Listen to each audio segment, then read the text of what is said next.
In this episode, I'm once again joined by Tulku Yeshi Rinpoche, Dzogchen master, teacher of Tibetan Buddhism, and author of over 15 books. Tulku Yeshi Rinpoche recounts his grueling journey fleeing Tibet across the Himalayas, his years in refugee camps and monasteries in Nepal and India, and his eventual arrival in the United States. Tulku Yeshi Rinpoche discusses his love of poetry, the cultural divide between Tibet and America, and why he still experiences nightmares about his time as a refugee. Tulku Yeshi Rinpoche also reflects on his recognition as a tulku, explains tantric dream yoga techniques, how to find a guru, when to reveal secret teachings, and shares his opinion on Westerners who use the religious title Lama.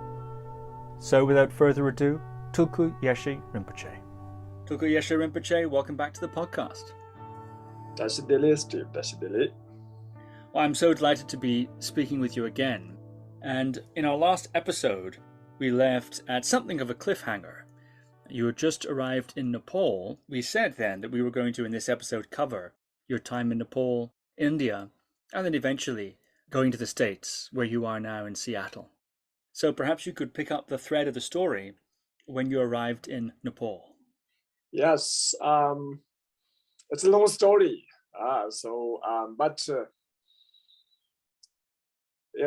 We should start from the Himalayas. How high the Himalayas? Yeah, how dangerous if someone just without any those emergency, those things, without oxygen, without medicine, without good shoes, without like warm clothes, very dangerous. But our small group, we did it. So around like 17 days, something like that. So we crossed the Himalayas, walk. So Tibet side, mostly we walk daytime. Nepal side, mostly we walk nighttime. Nobody injured. So finally we arrived in Nepal, Kathmandu. There's some difficulty, some dangers, especially the Tibet side. We passed the border, but the cross the mountain, in the Tibet side,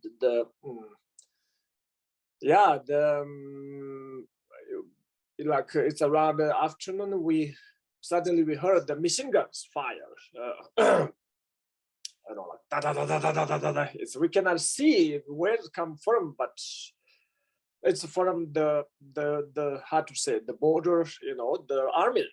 So it's very, very dangerous. We're so afraid. Oh my God, where they can see us, but we cannot see where they are.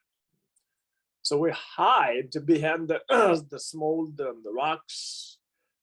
And then I think a little bit too far where they shoot, so nobody hurt, nobody injured, nobody killed. So we continually walk.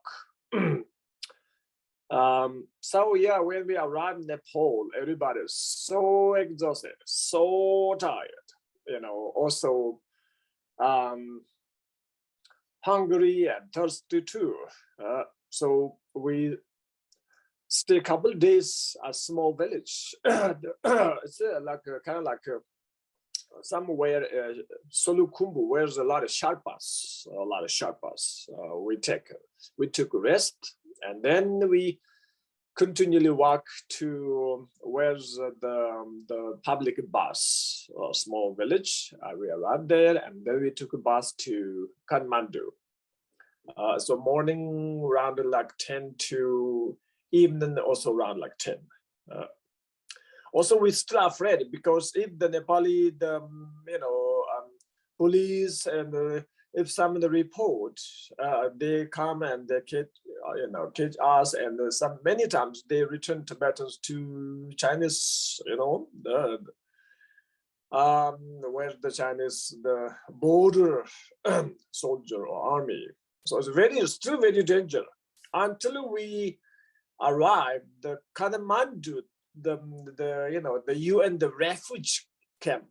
Until that place, still we in danger.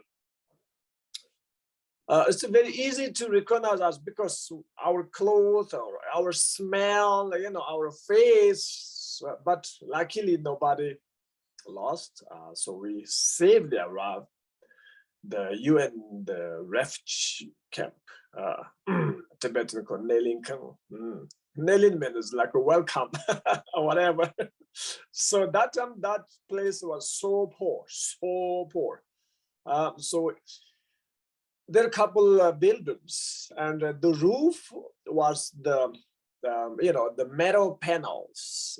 So between the roof and the wall, there's like a big open space. The mosquitoes, like thousands of mosquitoes coming because our body has bad smell, and and also the toilet was so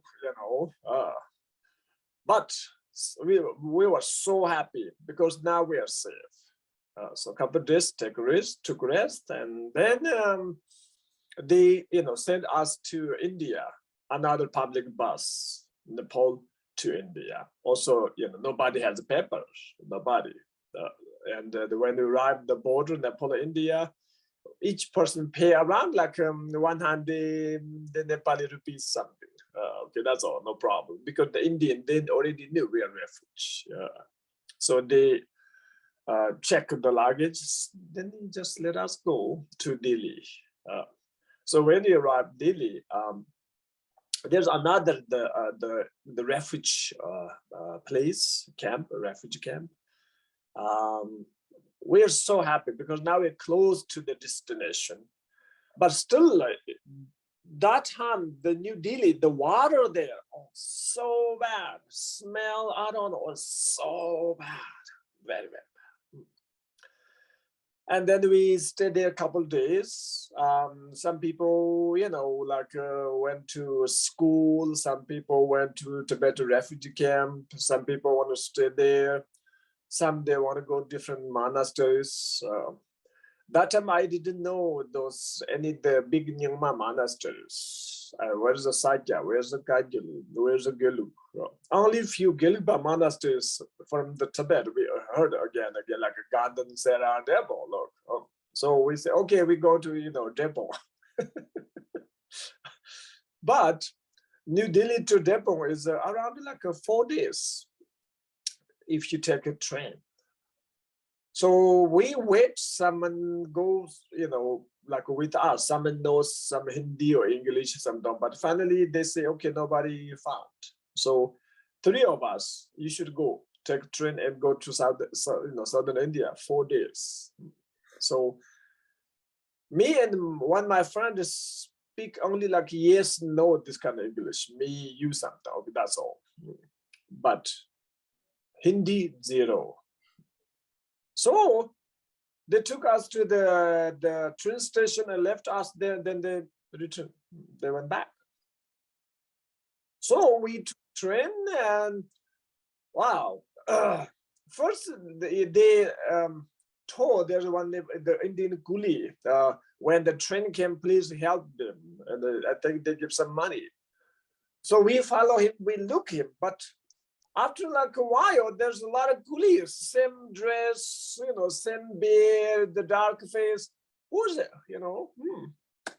So we lost that guy. He already left. Whatever. So we catch the train and just pray. Also, the Tibetan, the refugee camp, they told us somewhere this place called Mirage. Mirage, when you run Mirage, they change the train. So they told us, you have to know when you ride the Mirage. I think a Mirage something. So look. And in the train, we didn't know how to order the food. Indians, they order food and they buy food, but we didn't know how to order the food. Only there when the chai come, chai. Okay, we can do chai.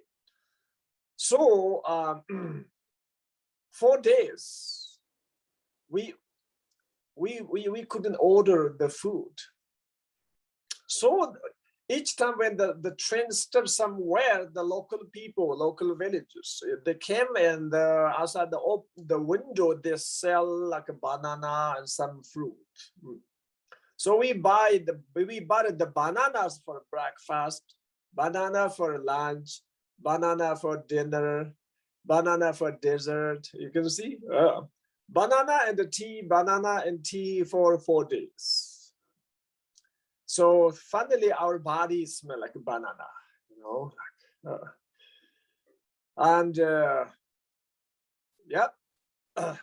So we reached the southern India, you know, safely. And so we went to the Depong. And Depong, there's some there's like thousands monks from Gelugpa school, from Nyingma school, from Bombu school, Bombu, I remember, you know.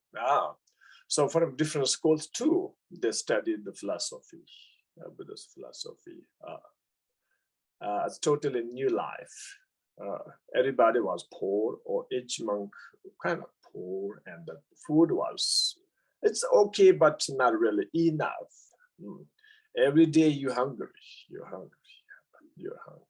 And the super hot. Look, from directly Tibet to southern India, it's totally, yeah. So that's why the monks die. Many monks die. Once there's, you know, terrible disease came. Today you're totally healthy, tomorrow you just gone because you couldn't, you know, like breathe. Look like COVID, something. Really, very, very dangerous. So a lot of monks die. We can see where they burn the body. There's no really like this kind of ceremony, what do you call it, funeral house, something, you know, here. No, just between the one big Indian, the field, just there's a small space, please. So the monks brought this dead body there and they just burned there. So we can see who's burned there. That's Indian culture, yeah. Yep, and but study very, very hard. Every day you must study around like 8 to 9 hours. Work so hard. They work very, very hard. Unbelievable. Work so hard. And after 1 year, the monastery, they sent me back to Nepal because there's one kind of like the Buddhist publisher there, publication there. So I went there, I stayed there. And then weather, Kathmandu, I love it. So before I returned to Nepal, I went to Dharamsala once because the Tibetan kind of like international Tibetan study conference, something, you know, the big like gathering, a meeting. So they invited me there. I went there. I spent around 6 years in Nepal, and then a bit of India, Nepal comes goes. Then finally I came to first New York. I lived there 6 months. Then I returned because it's too much. New York City is too crazy, too crazy. So I didn't like it. Then I returned to Nepal, and then by the Seattle, you know. Then I came back to Seattle. There's a beautiful temple, and they invited me to come to Seattle. So that's I came to Seattle. Since then, I'm very, very happy. So those stories from, you know, first my English book, this one, and then later in Tibetan, 2 volumes, 900 pages. The title, the English, I think it's say what it called. I think kind of like 1,000 days diary or something. Yeah. So there's 2 volumes, my life story, and then the English. This one you have, thanks. Yep. The Liberation Odyssey, yeah. The Modern Liberation Odyssey. An autobiography of a Tibetan Buddhist nomad Lama. Yeah. So that's my, a brief life story. Since I came to Seattle, I think around 2007, I went to the school, English school. So before 2007, almost zero. I can say yes, no, like a go, come, me, something. That's all. So I started to learn English 2007. 2007, 2008, like 1.5 year, the North Sierra Community College. Also, like the time, only the evening, like 2 hours, 2.5 hours, that's all. And then I quit because I was busy. And then I learned by myself, and some of the Sangha helped me. And then slowly, I can speak some the basic, yeah. But I started learning English very late, so still writing and reading, like give this deep like a philosophy and this kind of Dzogchen or Mahamudra, the teachings. It's very, very difficult for me, but I can communicate a little bit. Yeah, that's incredible. I have some questions about that time in your life. Can you say something about your deep study of poetry, both in a religious and a secular context? That's something that you went quite deeply into in India, from what I understand. I started to write poetry when I was 16, 17, because Lama Damji Gyatso, my first master who picked me up from the kind of samsara, and already I think last time I mentioned he was great, poet. His Dharma poems amazingly beautiful, like Malaripas Dharma sounds, Dharma poetries. So I made a copy from him. And also my father is amazingly good reader. So he bought a lot of different books. Almost all Tibetan, the master storybooks. At least couple pages, it's like poetry. From the refuge prayer, the bodhicitta prayer, the dedication prayers, mostly is beautiful poetry. And then I learned the Tibetan, the poetry at the monastery in Tibet. I met amazingly good master. He was like, now when I look back, amazing, like he's like Bandita, great like philosopher, medical doctor, astrologer, like tantric master, and poet. And like the feng shui master, unbelievable. So I met him and he taught me this, all of them. And then, poetry is one of my very, very favorite subjects. And I wrote a lot. And even when I was in Tibet, many the magazines, newspapers, they publish my short stories and poetries. And then when I was in the southern India, there's like a loneliness. Even I live with 1,000 monks, but inside there, there's lonely many times. Homesick, miss parents, brothers, the masters, homeland. So sometimes every day I write, poems. Every day, both the traditional style one and then the modern one. So both. And then when I return Nepal, already there's like enough for like a published book. So I published 2 my poetry books.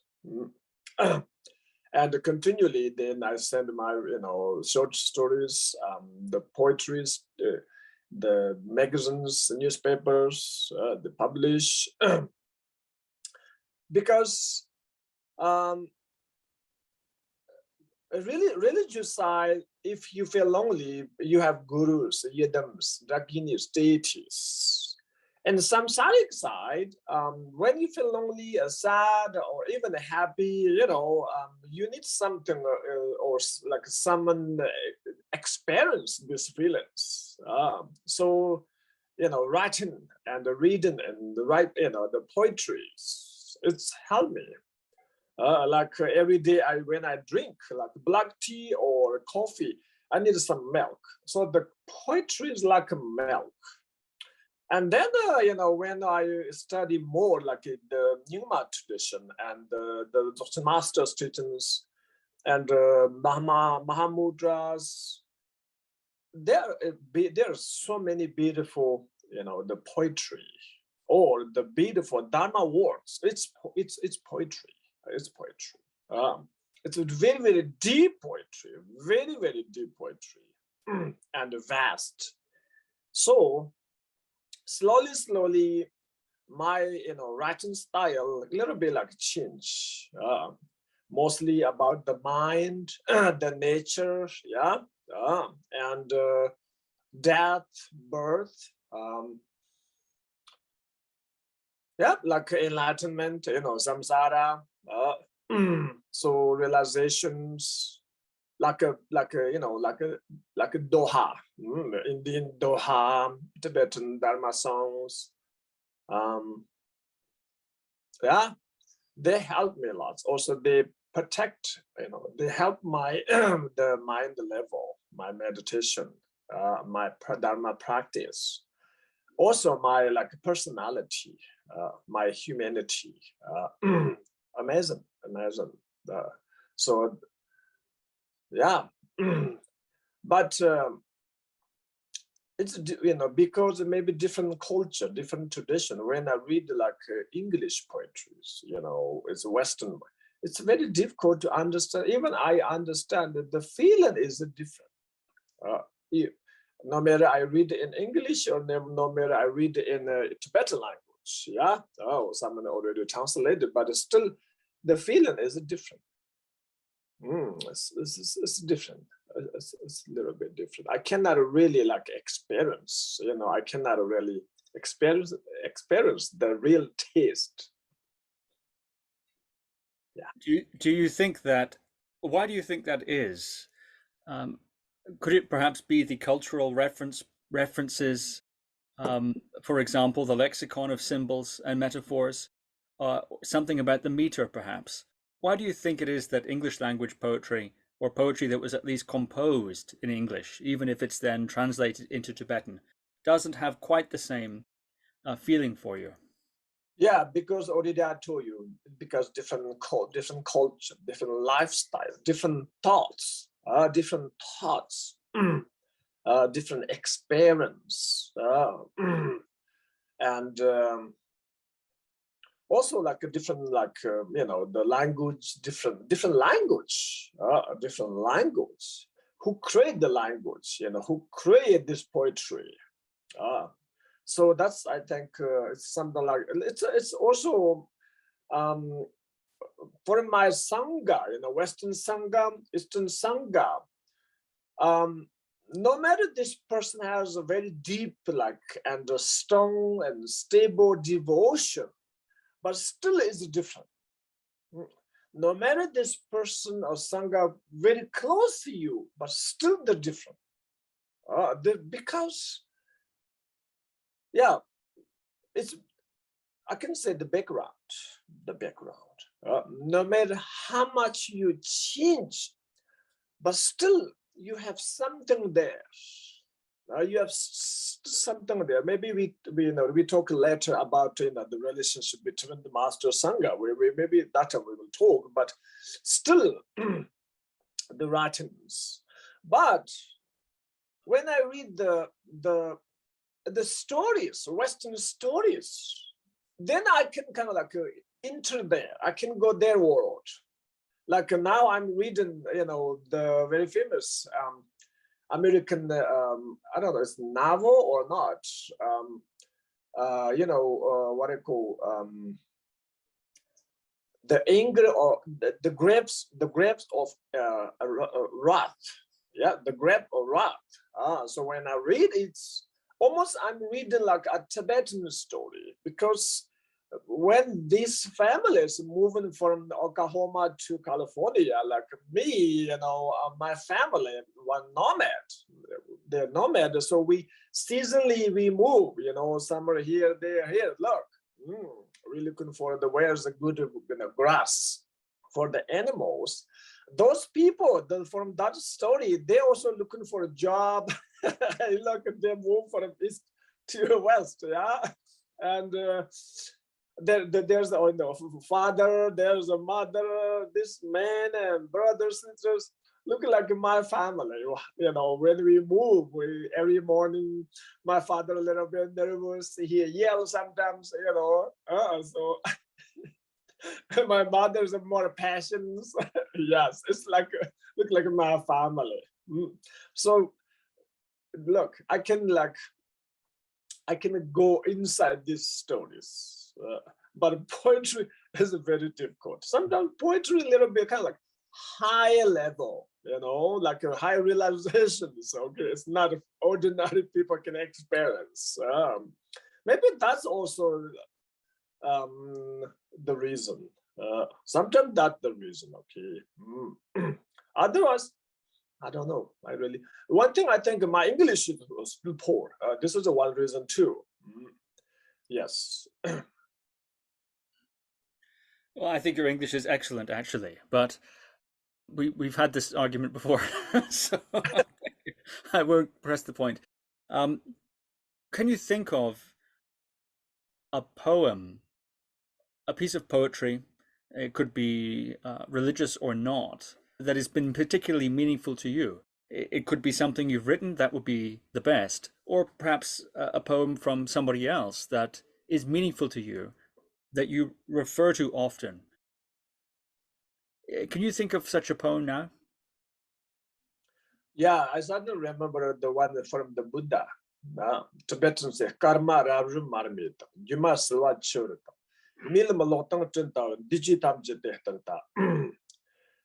So that means is like the Buddha said all phenomena impermanent as the 8 symbols or 8 examples of the magic. The Tibetan say Jumi Pijal, 8 examples of the magic or delusion, like he said, like stars, mirage, clouds, lightning, bubbles, dream. You must look your life like those, impermanent as as them. This is so beautiful and so powerful. Now, this is amazing kind of philosophy. Okay, very, very powerful philosophy. If all these people, no matter you're practitioner or not, when you're so happy, you must remember this. When you're so sad or lonely, still you have to, still you have to think or remember this beautiful poetry. Then you can enjoy both happiness and sadness. So yeah, this is a very, very beautiful and meaningful. Thank you. When I hear your story of your journey to Nepal and the difficulties you faced in your life in general, I wonder, do those difficulties leave a mark? I'm thinking, for example, of soldiers in war or people who have experienced difficulty in their life, sometimes can leave a mark. Even though the situation is no longer the same, the difficulty has passed, still the mark can remain. I'm wondering, given that you have also experienced difficulties, did you also experience this mark? And if so, how do you heal that kind of a mark? My mark is not really like anger, like anger or this kind negative emotion, negative thoughts. Okay, my mark is not like that, but from fear, cross the border. Yeah. So even after almost 20, like almost 20, 30 years, but still I have many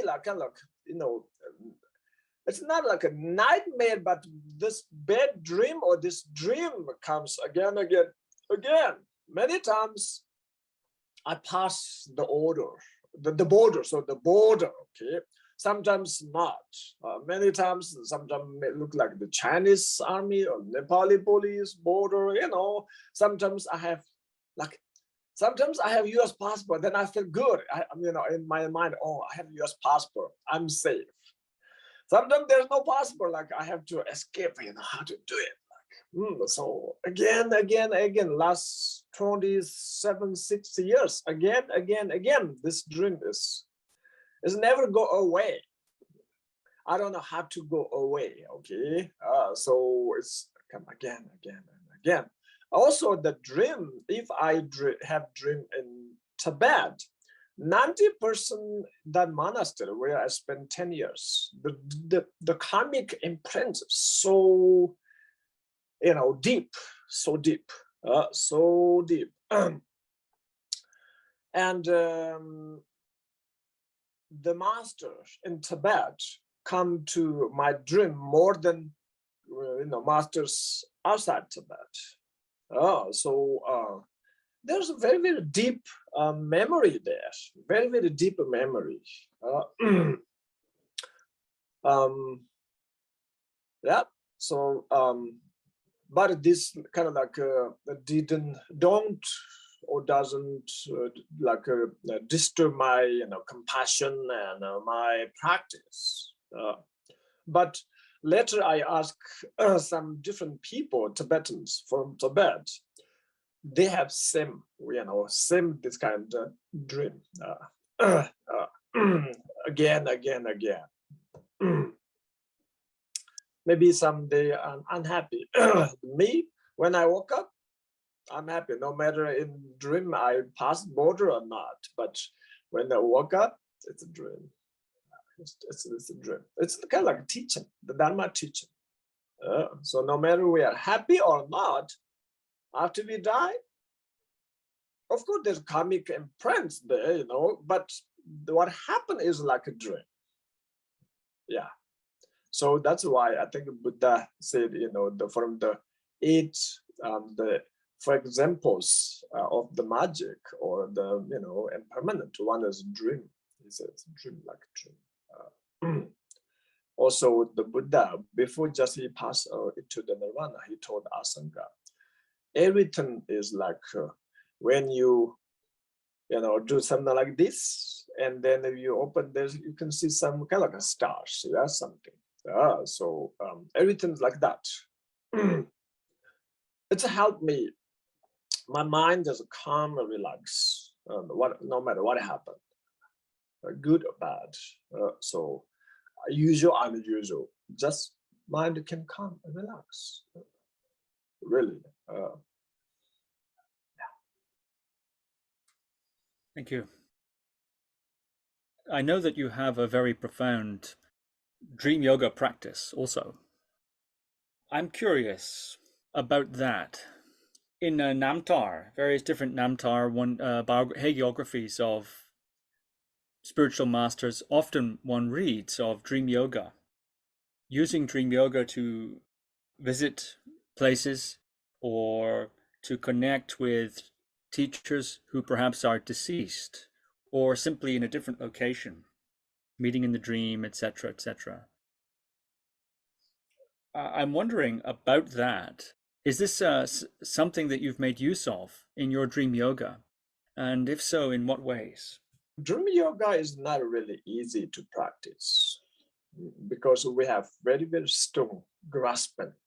This is a day, this is a night. Yeah, this is real, this is not real, like that. Yeah, look. So we totally mix 2 different worlds. The daytime world, nighttime world, or dream world. We kind of believe daytime world, but we don't believe night, the dream world. This is a big mistake, big mistake. So this is a dream too. That daytime is a dream too. Daydream is it's a night dream. There's 2 dreams, but in our mind, this is real. So that's why we say seva, you cannot transfer for each other, okay? Day to night, night to day. We cannot.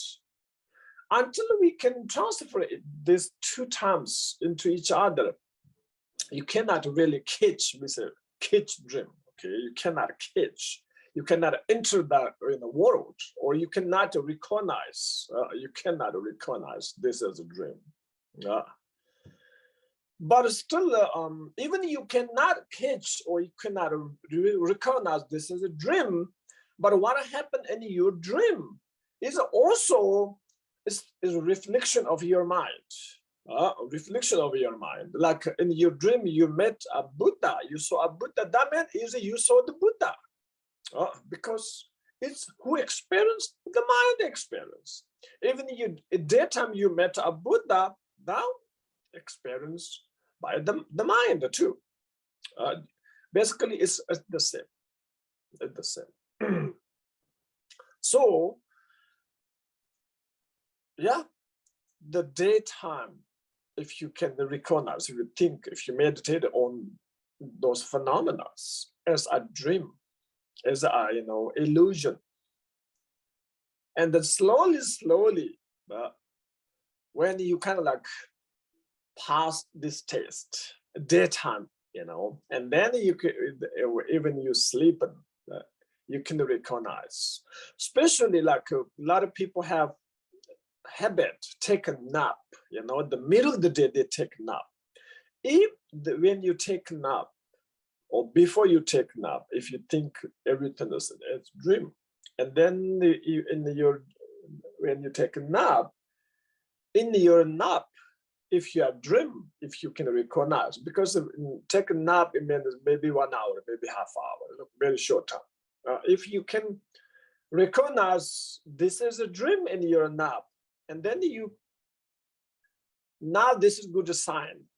When you go to bed, real like a nighttime, you can try, and then slowly it's happened. It's happened.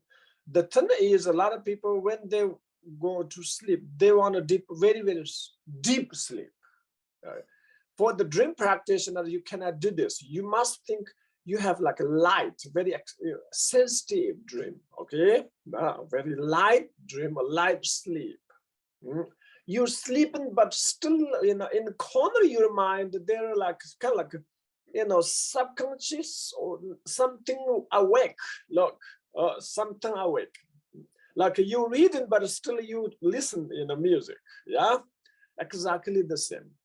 Then you can catch the dream, you can recognize this is a dream. Otherwise, if you like totally asleep, your whole consciousness enter the sleep, it's very difficult to recognize this dream. That's why I say take a nap. Look, it's before you go to sleep, this is a nap, this is like a whole night time. Yeah, look, very short time. At what point in your life did you learn dream yoga, the Milam Naldro? What time in your life? Was it in Tibet or India? Outside Tibet. In Tibet, I didn't hear much. I didn't hear much. Mostly I learned,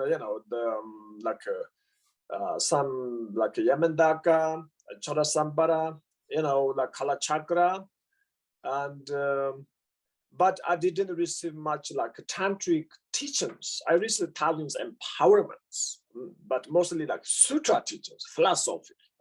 But outside Tibet, then I met different masters from different school, and then I learned, okay, the dream yoga, even dream yoga, there are a lot of different dream yogas.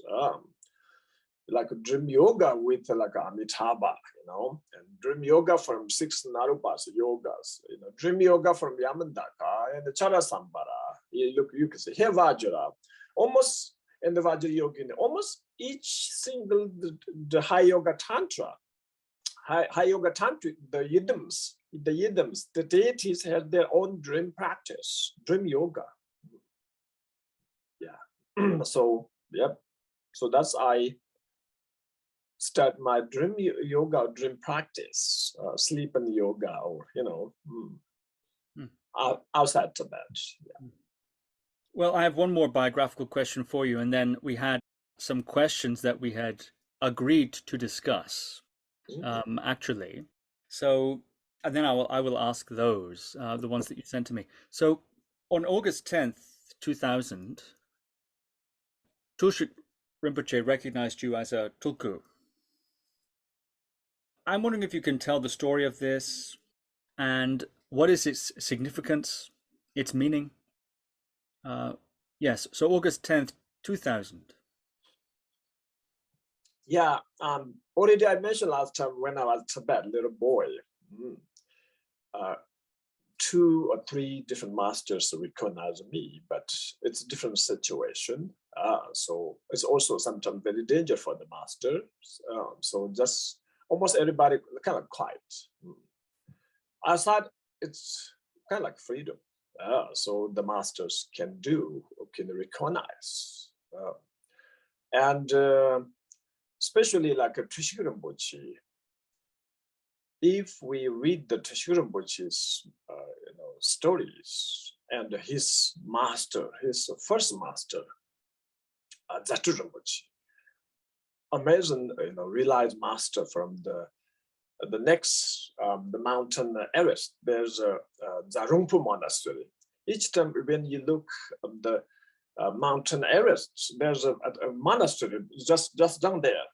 So Trishul Rinpoche is in Tibet. He's one master from the Zarungpu, the founder or the leader, the monastery, Zatu Rinpoche.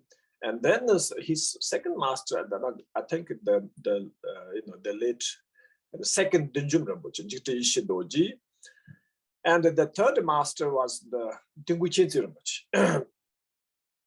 So Tingui Chenzi Rinpoche told his disciples,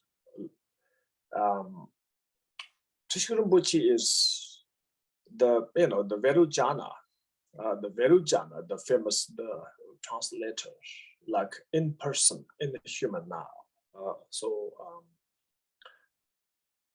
Also, from the Trishul Rinpoche is like a life, past lives, the prayer of his past lives. Many the realized masters, the Pandita, the scholar masters.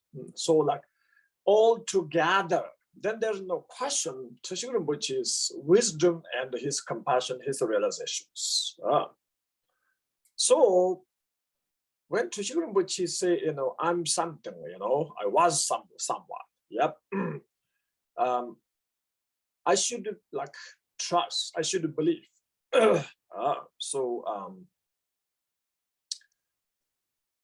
Yeah, that's, their masters, from their masters' wisdom, their realizations. It's not only me, Trishul Rinpoche recognize many tulkus, some very high, some is like kind of like a medium, some is lower, some, I don't know, the realizations we cannot really say.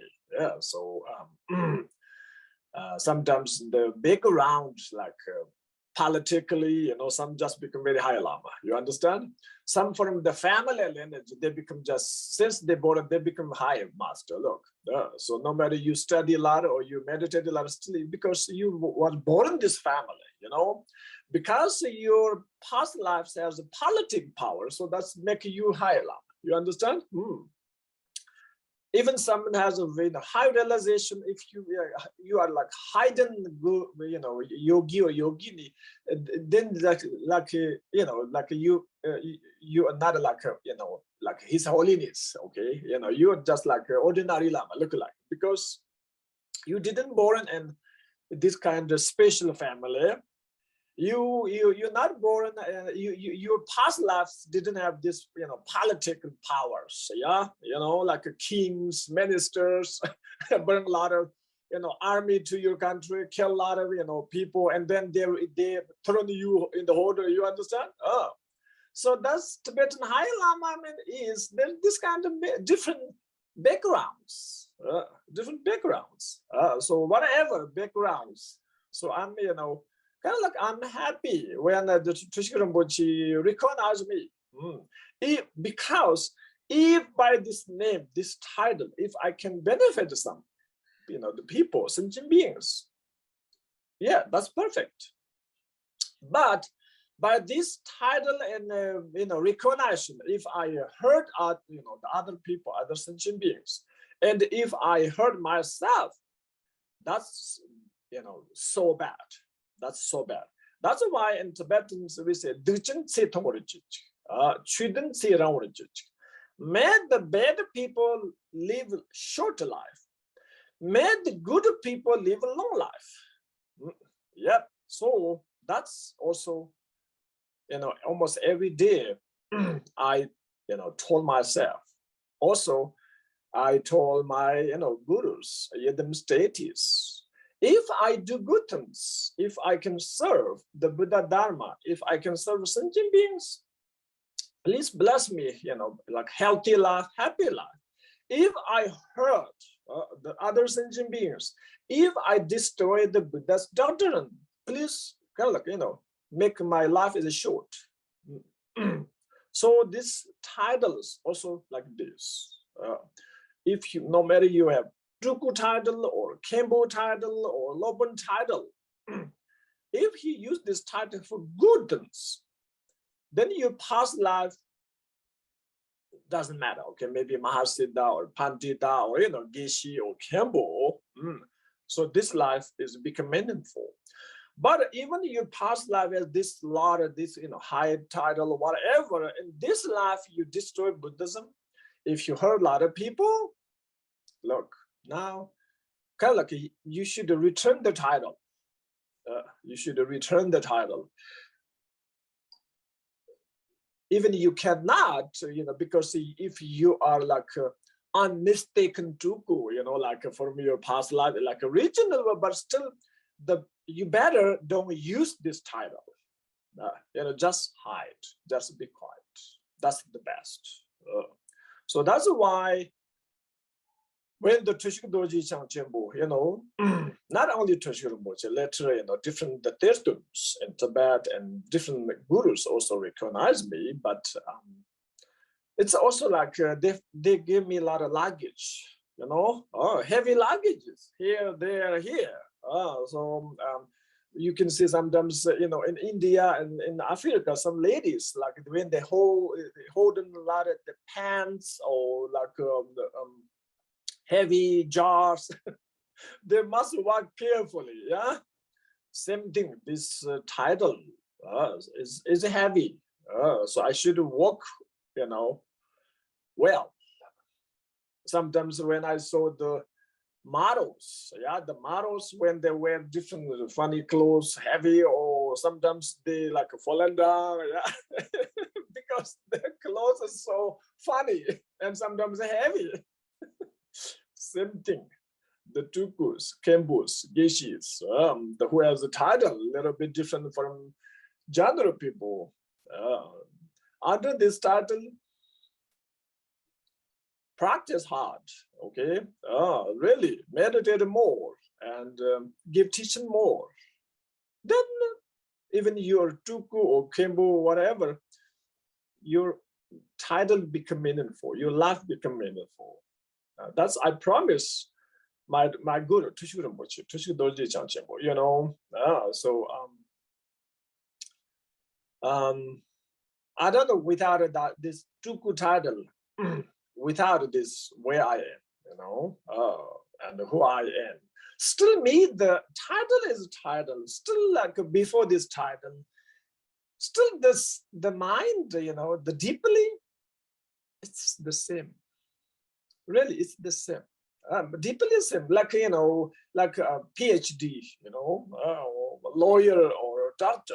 After they become PhD or doctor, you can say lawyer, but deeply inside their mind, the same. I'm sure it's the same. Same thing. So this kind of titles is the same. But with this title, I can help some sentient beings. So that's I'm very, very happy, very, very happy. I don't know next life I have this title or not. This life with this title, traditionally in Tibet, especially in Tibet, you can help sentient beings a little bit more. Also, you can destroy others happy more, because this title. That's why I say, be careful with this kind of title. Same thing in the West now, Lama, the Lama, You can see some Western teachers has Lama title. Yeah, you can see. So must be careful if you have, Vajrayana teachings. You must do the correct, the right one. Very, very, because this is a secret Vajrayana teaching. Look, secret. What I mean is secret. What I mean is a Vajrayana. Look, Vajra means unshakable, indestructible. If you try to destroy this beautiful tradition, these secret teachings, if you try to give publicly, look, then that's I'm talking about. You under this Lama title, under this Rinpoche or Tulku title, you destroy the Buddhism. This beautiful. That's why we must be careful. We must be careful. What do you think of this increase of Westerners using the title Lama, etc.? What do you think of that? I'm happy. Number one, I'm happy because that means they have been, practice a lot. They study lots. They met perfect, the gurus. I'm very, very happy. If you go to Middle East, give someone the Lama title or say, oh, I give the empowerments. Maybe they kill you. Someone they kill you because totally different, kind of wrong place. Yeah, it's a wrong place because they have their own beautiful religion, so they don't want to accept your, this kind of funny things. Yeah. So if you want to practice this beautiful Dharma and many years of practice, study, meditate many years, and then you have this title Lama. This is beautiful. This is very beautiful. That means you have, now you're holding this jar full of water, but that means you must walk carefully before you give this water to someone, or before you use the water for your tea or coffee or your noodles. You must walk carefully because this is, easy to broken the jar. German is most jars not with metal. Yeah, it's made by clay and this kind of salt. Same thing, these lamas, Western lamas, have big responsibility because you speak perfect, speak your own language, maybe English, maybe Spanish, maybe French. Yeah, and more you can bring more people than the Tibetan lamas masters because you know this culture. You speak perfect language. Look, maybe they trust you more than Tibetan gurus. That is more be careful when you give the teaching, give perfect way, the traditional way, because religion is not art. Of course, religion has a lot of art things, okay? Especially Vajrayana, a lot of, the colors, the different mantra sounds. Amazingly, there's a lot of art, but the Vajrayana Buddhism itself is not art. It's a religion. It's a very, very special, unusual religion. Really, this is uncommon religion. So, but still, you have the thoughts of the art mix. In the West, a lot of people want to mix. You understand? Hinduism, Buddhism, like a Sufi, they want to mix. They want because they eat a lot of pizza. Okay, in pizza, everything mixed there. You can see. So they think, it's like a spaghetti. I can mix, no problem. Vajrayana, Sufi, Hindu. No, religion is not an art. Religion is not a food. It look like art, look like a food, but it's not a food. It's not art. It's a religion. So that's us, like kind of requesting the Tibetan teachers, Western teachers in the West, also in the East too. Number one is keep the tradition. Of course, some branches you can change, no problem at all, no problem at all. no problem. But the root, yeah, the mean, the essence one, no, you cannot change. It's who can change? The next Buddhas. Next Buddhas and the future Buddhas, they will give teaching a different way. You know, like Dzogchen is the Nyingmapa, uncommon is the Nyingmapa special. If a Dzogchen system, Dzogchen tradition should change, all the Nyingmapa masters must gather, discuss, and then they can say, okay, we can change this, we cannot change that. You understand? Yeah? Mahamudra is a Kagilpa special. If Mahamudra tradition style needs some change, the old Kagilpa masters gather and they must talk. Same thing the Sakyapa Lamdi, Gilpa Lamrim, Jonangpa, the Jotu, Kala Chakra, Shijipa in the Chul, the Bobus, same thing. Only few masters, oh, I have high position, I'm high Lama, I can do this, do that. No. This is a very, very, important to know. Time is a change. Yes. Some people, oh, time change, we should change. That's not right. Time change, but our ignorance, our attachment inside is never, it's still the same thing. Yeah. No matter you came from Tibet to America, or you Vietnam to America, America to India, still you bring your, ignorance, attachment, jealous. Look, all those you bring here to there. So you're still the same. Yeah, time is a change. Close, how to say, country is a change, location change, but inside is still is the same. That's why I say you should keep the tradition one, no matter where you are. Branches, yes, you can change, no problem at all, no problem. That's totally okay. That's totally, like in the West, a lot of the yogis, yoginis, when they practice, they wear only the the robe. There's no like a shamtam, there's jeans, pants. That's a change in Tibet. Nobody wear like that. If you wear the yogi's robe, yes, the shamtam, everything, the full, full uniform, not like half. Those look like change. That's okay. That's totally okay. That's okay. No problem. But like Dzogchen teachings, only the main Dzogchen teaching, Tactula, Toggles, only who finish 500,000 the Wondus. Same thing, the Mahamudras and the Narupa 60 yogas. Traditionally, only who finish the perfect everything, the Wondu. And who already received like Charasambhara empowerments for the Narupa 60 yogas.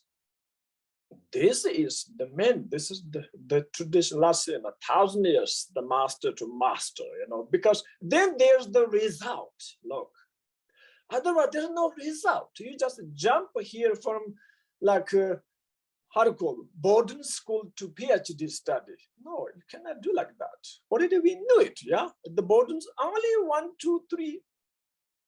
The kids, very special ones, yes, they can do it, yeah? But 99% the kids from the, kindergarten or the boarding school, they cannot study, learn, or pass the test, the PhD. No way. Already we knew it. Vajrayana Buddha is totally the same. Totally the same. That's why Western lamas, no matter you're Tibetan or American or Chinese or Vietnamese, they keep this beautiful tradition. Is so important.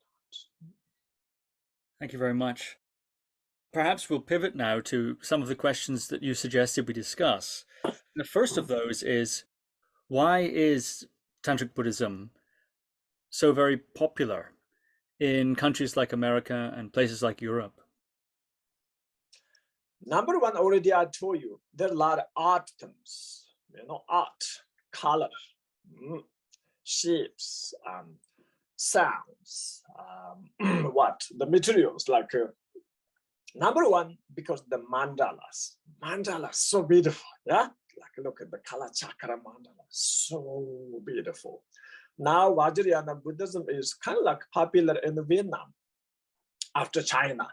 So many the Vietnamese Sangha is they're so happy to hang in the Kalachakra mandala everywhere. You know, their living room and their shrine room, and you know, everywhere. There's like some is a huge Kalachakra mandala tanka Kalachakra tanka, because Kalachakra the mandala has we say Nang Jansam.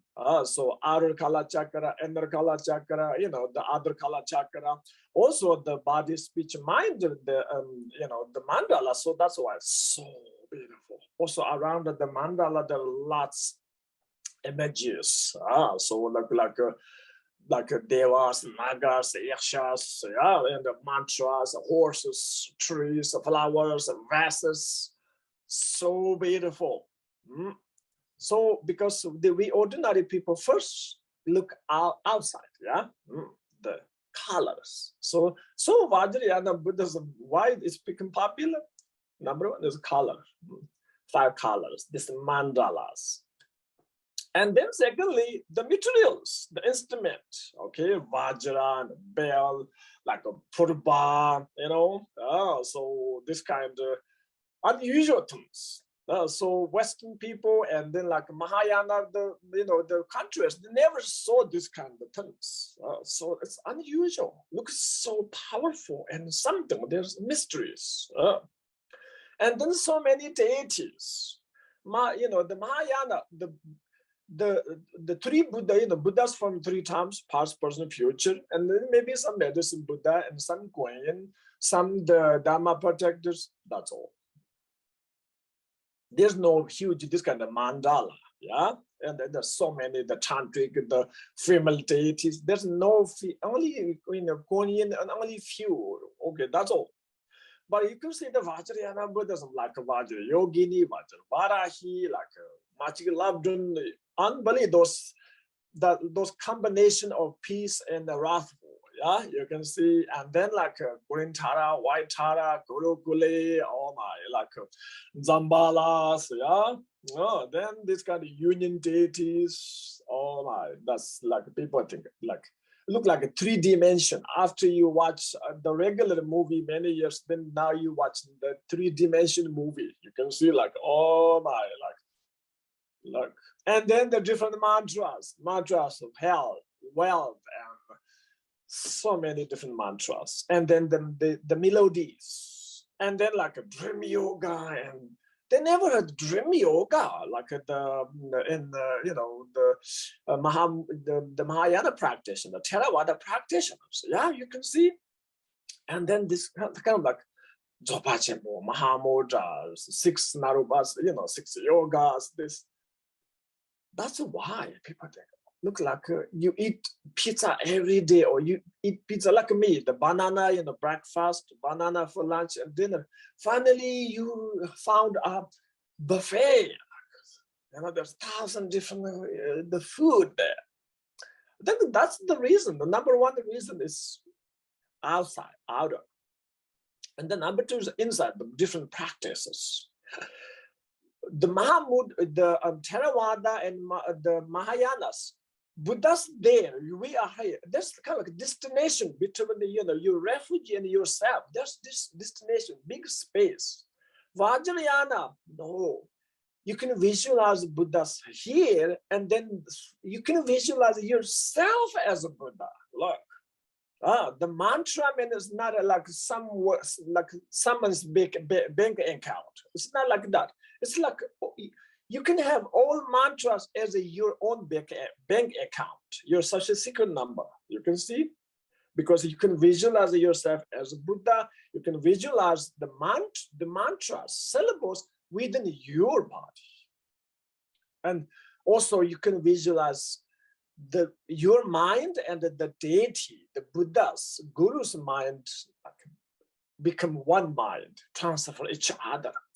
That means it's like this non-duality, unseparable, and we always unseparable. This makes you so close, like a regular love between male or female or male to male. Like this love is so strong. these two loves, these two bodies can transfer each other.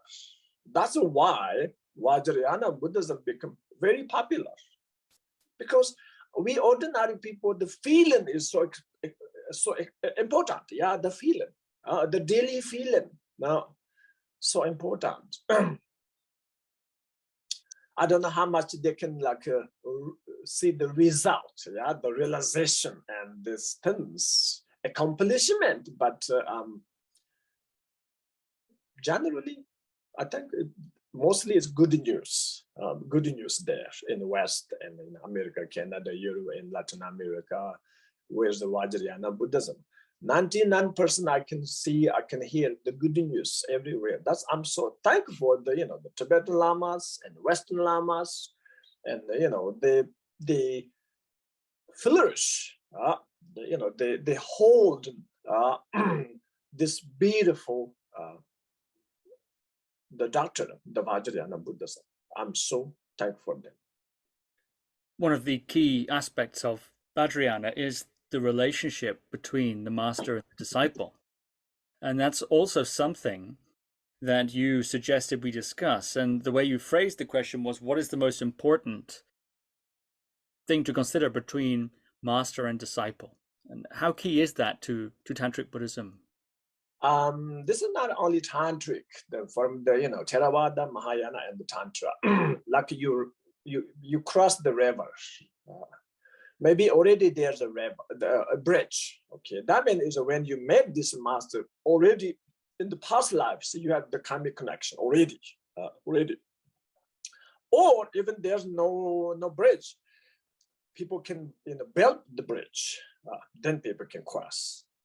Same thing. Even there's no karmic connection between you and master past lives, you both sides can make new connection. Especially the new connection, even you have past life connection, but now it's present. Yeah, so now so important. So when you build the bridge, both sides, be careful. Be careful. Very, very be careful. Make sure the other side is a real beautiful and healthy place. Sometimes there's like a mirage, look like water there, okay, look like a city there, look like people there, but it's not really real, not true. Okay, that's why from the Buddha's teachings, many times he said the delusion, when they deluded us, it's like thirsty animals looking for water on the desert. So when we saw the mirage, they thought it's water. So they walk, they try to find the water, but no matter like hundreds of miles, still you can see the mirage, but you cannot find the water. Same thing when you make a bridge from master to sangha to master. Make sure the water is that is not a mirage, it's a real water. Okay, it's like a illusion. It's a real like island or real, the land is there. So number one, already the Buddha said, first little bit, check the background. If now there's a Facebook, Instagram, and like a WeChat, a lot, yeah, websites. First, research their background. I also don't trust the story from the website. Don't trust like that. Okay, maybe 70% is true, maybe 80% is true, maybe 15% their sangha like mega. Okay. Sometimes 100% true, sometimes 80%, sometimes 70% is true. Yeah. So, but still there's some truth there from their website, Facebook, and then think about, okay, if I make a bridge between this master, what is my benefit? And they'll ask yourself, why I need this master? Why I want to become his or her sangha? And then there's the teachings. Okay, why I want to receive this teaching? Sometimes you want to receive like every teaching from this master. Sometimes you think, oh, okay, I need this, I don't need that. Look, yeah. So if I need this teaching, why? If I no need to receive this teaching, then still why? Why? Sometimes you think, oh, I don't need this teaching because I cannot practice this teaching now. Big mistake. You're going to lose big opportunity. Why not future? Why not next life? Even you cannot practice this life, how about the next life? The next life. After years, still years, there's the karmic, the karmic, the imprints is still there until you become Buddha. So sometimes this kind of laziness, oh, I'm lazy, I'm busy, I cannot practice, I cannot do something. Don't think like that. But the samaya is very important too. Keep the samaya. After you receive the teaching, especially Vajrayana teaching, then you become this Vajrayana disciple, and he or she become your Vajrayana master. Then you must be careful. Now you cannot think this teacher is looking like your boyfriend, girlfriend. Okay, bye-bye. Today I love you, tomorrow I hate you. You leave me alone, go away. No. Traditionally, you cannot do this. But still a lot of people think because this is, modern, this is, 2022, 2020, I can do what, no problem. I knew a lot of people think like that. Yeah, This year you invite this teacher to, your house, empowerment teachings. Next year, when the teacher come back, you never show up.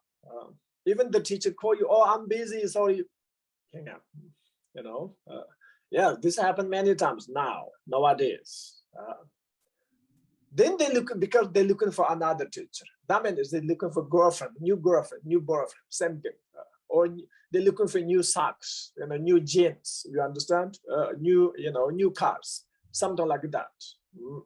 This has happened and very, very often in the West. Yes. Yeah, so because they knew or they don't know how to keep the Vajrayana samayas, Vajrayana relationships between the teacher and the sangha. Also, both sides will have responsibility. Teacher side, the sangha side, both responsibility. Because both, start building this, bridge, both. And finally like that. But also the good news is more than bad news until now. I can hear 99% is still good news. Yes, so that's why I'm very, very happy. Work hard, very, very, the both sides, Sangha and the teachers in the West work very, very hard. So I'm so thankful for both sides. And there are two more questions in the list that you sent to me, and the first of those is the second last, the penultimate one is, what is different between the Eastern and Western Dharma Sangha? Still the same, the background, number one, background where this life and the past life. Of course, past life background is important, but this life background is easy to remember, easy to bring in your action. Easy to use in your daily life. That's why in background from your early this life, environment, not only their background, environment, the culture, the daily culture is also different. Like in Tibet, like in Nepal, India, if you're Buddhist, you can wear your robes and you can hang in the malas or different malas, and you can bring your prayers everywhere, the public, the transportations, even the airplanes, everywhere you can recite mantras loudly, whatever, it's okay. But in the West, it may be okay, but still a lot of the Western Sangha shy. Even they don't want to show the mala. some they told me, oh, I don't want to show I'm Buddhist. Then I asked them, what's wrong with the Buddhists? Why? You know, is Buddhism is like a violence? You know, is Buddhism like organized and like terrorists? You know, is Buddhists organized robbers? You know, so no, we don't do it. Generally, we don't do it. Maybe some different country, there's some, politic problem between, the people and government. Some, like now you can see some different, a little bit, like a Sri Lanka, they are big, like a financial disaster.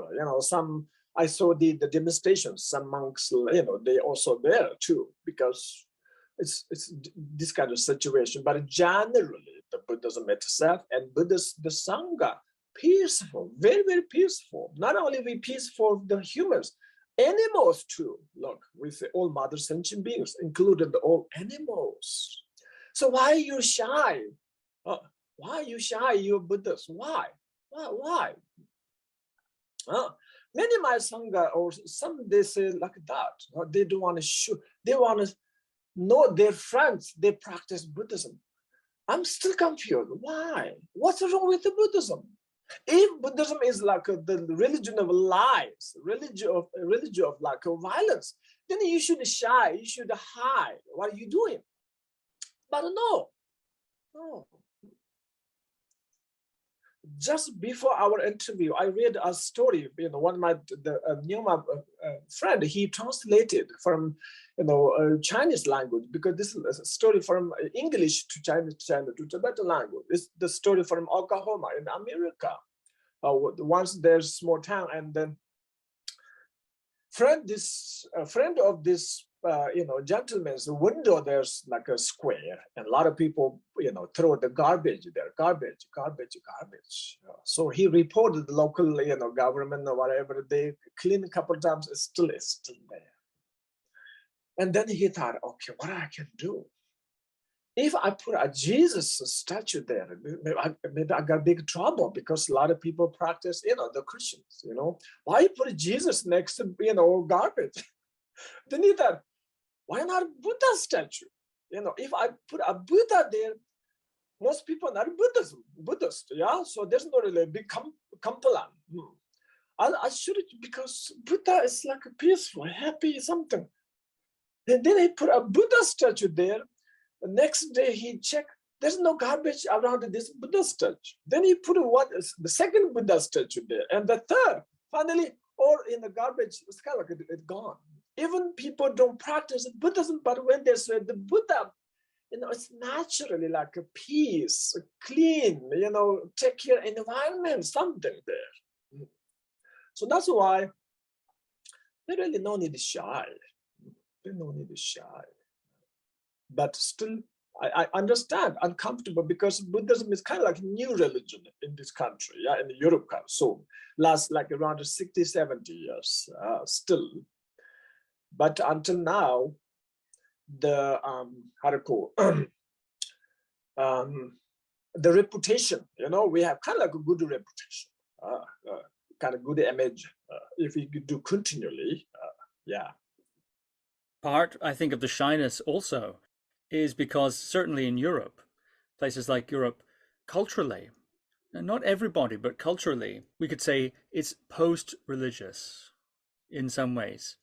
Now, of course, people make other religions that they don't call religions, maybe politics or maybe something else. They have the same devotion for something, but nonetheless, traditional religions, Christianity, for example, Buddhism, etc., to be associated with that a religion is seen to be a little suspicious or strange, I think, in a post-religious context. I think maybe less in America, but certainly in Europe, for example, there is that sense that the better way is a secular mindset. Okay, thank you very much. So the last of the questions you suggested was, and I think this is a good question to end, what should we do for Buddhism to continually be alive in the future? Number one should already we talk about it, keep the essence, okay? Keep the beautiful tradition.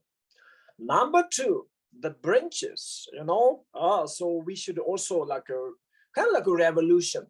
Yes, because different country, different culture, different environment, different people. If something we should change from the branches, like from the outer things, we should change it too. And then the master's life must simple. Sometimes traditionally, like when the masters give teachings, like like a very fancy throne, like a golden throne, look like a king style things. We should change it from the Tibet. Already, I told the Tibetan masters in Tibet already. We should change. Make those like king style like thrones, tables, little bit like simple. Same thing in the West too.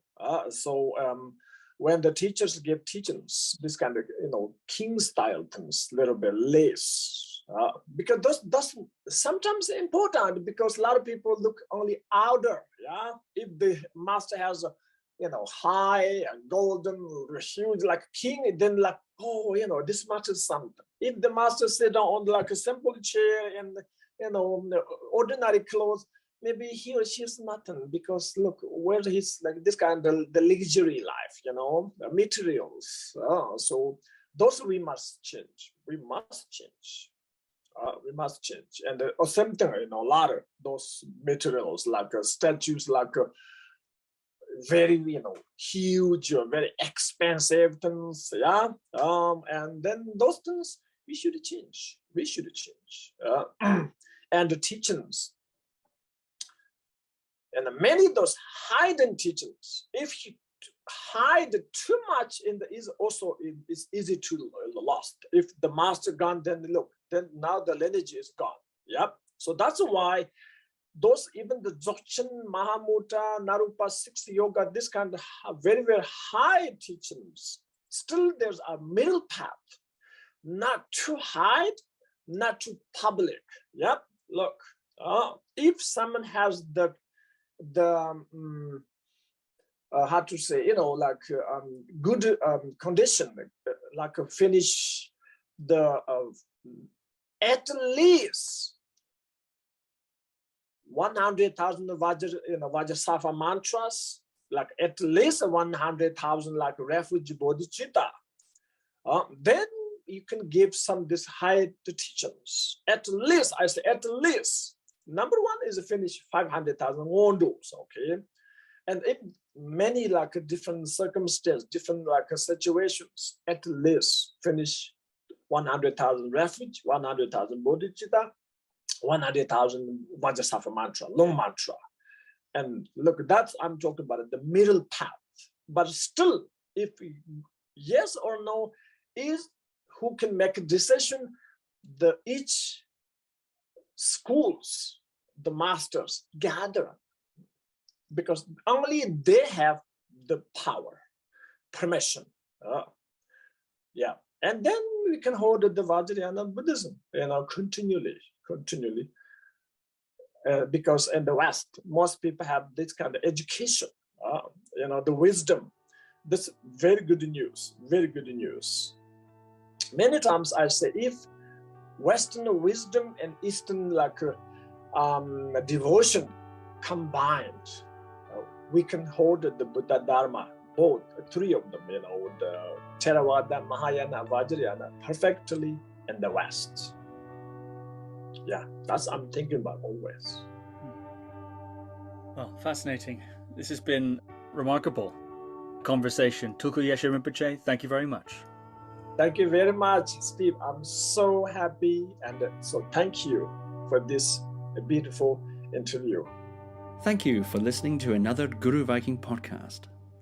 For more interviews like these, as well as articles, videos, and guided meditations, visit www.guruviking.com.